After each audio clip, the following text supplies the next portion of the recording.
Hello and welcome back to another video. Today we are taking a look at the Hammond collection Spinosaurus. Now this figure has been in my basement for a very long time. But before we get into that, just to give you a little brief update on the upload schedule. So I'm still trying to get videos out on Sundays. However, this upcoming weekend I am going to be going on a vacation with my fiance. Don't know if I'll be able to get one out. I'm recording a second video right now to see if I can get another one out. I will edit that tomorrow after this is uploaded. Now, as for other figures, T-Rexes won't be in this. They're mid compared to Spinosauruses, in my opinion. There's no other way around it. They're just not as good. As for other action figures from the Hammond collection line, there's going to be very minimal for me right now just because I'm not buying Rexy. It is too expensive, and there is no goddamn way I will buy Buck. That is also too expensive. Now to go over the posability, just to get us started off today, we're going to be looking at the head. So as you can see, there's a soft membrane on the inside of the mouth. There is a posable tongue, which is a little weird. It is on a hinge joint, which means you could do one of these to him. As well, there's also going to be those two hinge joints on the head, and there is a ball joint at the base of the head slash the middle portion of the neck, which allows him to look up and down that far. Not really down.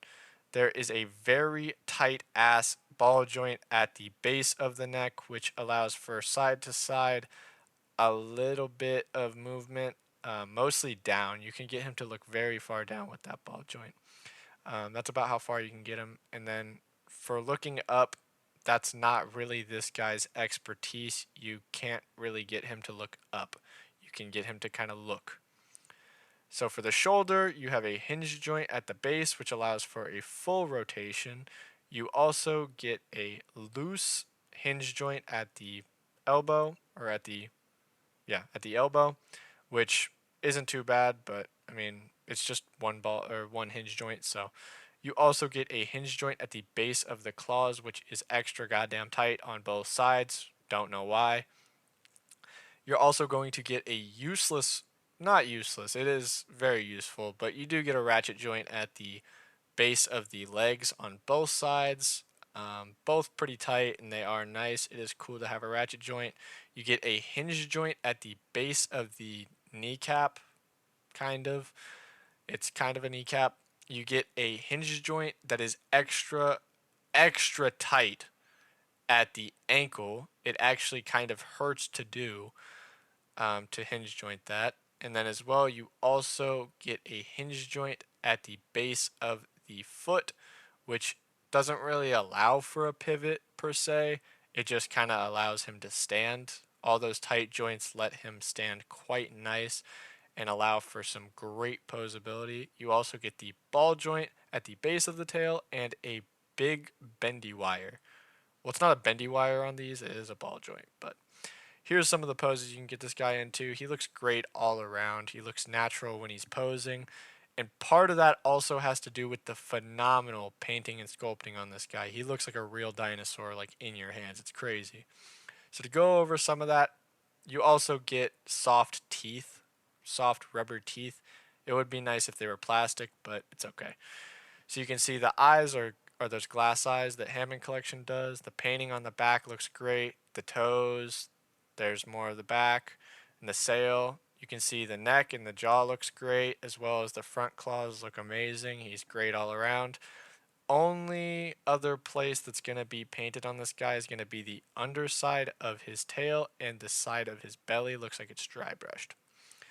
Only complaint is just going to be the gaping hole in the side of the Nice sail. job, team. Don't know why it's on one side, but it's not on the other. Second complaint is just going to be the hole in the bottom of his jaw. Don't know why. There's a hole there, though.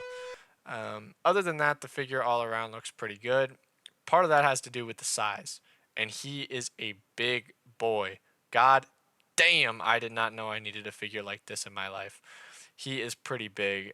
As for size comparisons, that's him with the rulers, as per usual.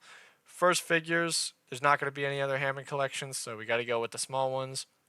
First ones on the list that we have today are going to be the Hammond Collection Troodon and Velociraptor. That's going to be my first review. You can go check that out on the channel. The Haya Toys King Ghidorah and Godzilla.